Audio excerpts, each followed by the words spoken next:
Hi, my name is Anfan and this is my final project. So let's discuss about the artist Francois Boucher and his work. Madame for my final project. Madame de Pompadour was born as Jeannie Antoinette Portion, the Queen of the Rococo, from 1745 until her death in 1764.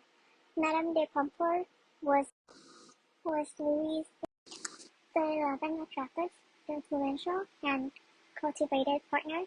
She was a well-educated woman who excelled in writing and the arts. Madame de Pompadour was a culture force in the art as well. She was a leader, a patron. She supported many enlightenment intellectuals, including Voltaire, and a creative. She won't stop at commission and wearing jewelry. She also made her own interiors, hiring a competent gem carver and having a drilling machine in her apartment. Francois culture is credited with creating and popularizing the feminine 17th Pompourd portrait taught through photograph. He is more closely identified with the majoration of the Rococo style and is spread throughout Europe than any other artist. Boucher began his career as a printer and book illustration. Coming from a poor family, Boucher's career began with promising beginnings as he was awarded a series of major contracts from the French crown and nobility. During the 1750s and 1760s, anti-Rococo critics such as Etienne Lafon, the Semyon, and Danish attacked Boucher's increasingly saccharine style and repetitive composition, viewing Boucher's widespread subject matter and fluid, characteristic style as frivolous and morally corrupt. Boucher continued to display his cheery and sweet image of pastoral joy and mystical just as the piano's on. Indeed, his social tie and effective charism led to his appointment as first painter to the king in 1765, as well as his nomination as director of the Académie Royale. This ultimate term, however, was short-lived since Boucher died in Paris in 1770. Pompadour, the premier painted woman of the nation and godmother of the Rococo, much of what was wrong with French art and society in the view of many reformists.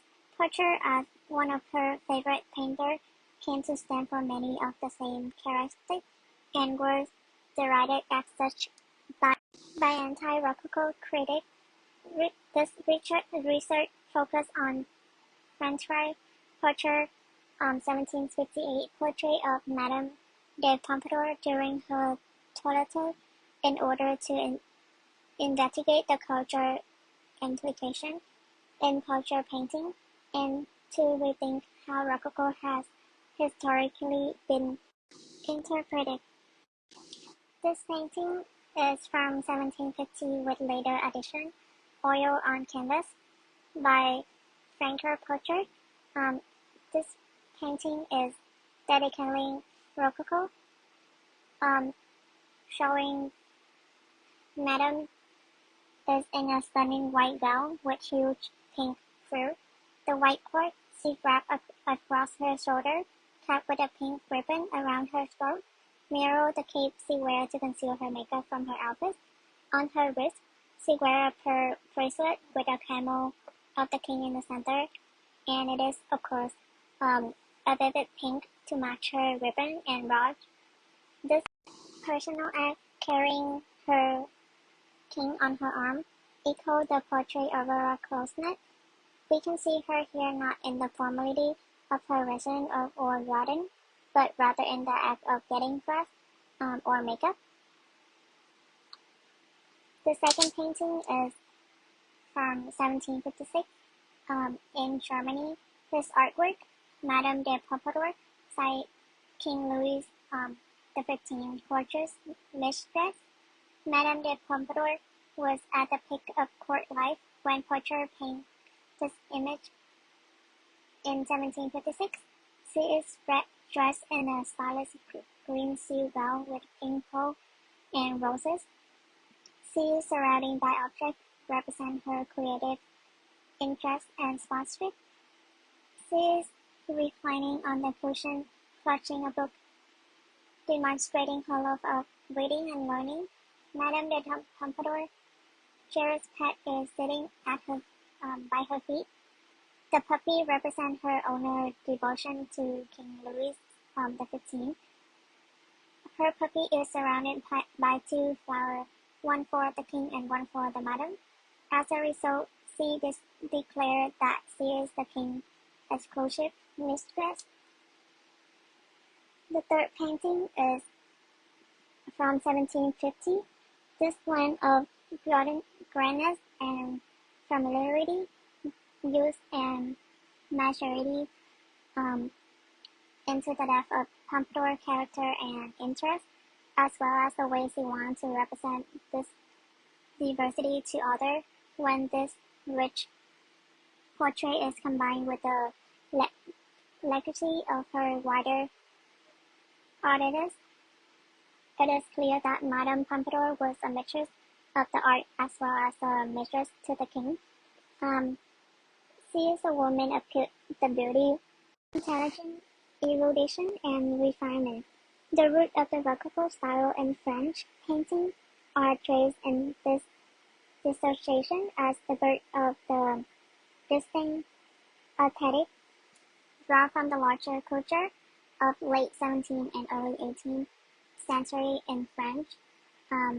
It is examining a series of interconnected points of intersection between the abnormal pictorial that propelled Francois portrait to the forefront of French painting, from his early successes as an engraver and designer in the print trade to his most celebrated achievement as a history painter. The Rococo has always been viewed as primarily ornamental style rather than legitimately critical or experimental one. The persistent refrain of erotic theme, the demure anti-heroic, and the formal exuberance at once richly mimetic and perspectival that structure the Rococo painting become a signature, and a point of entry into exploration of a system of countervailing aesthetic current engaged in a dialectical process in early 18th century French that we may call broadly. And that is my final project.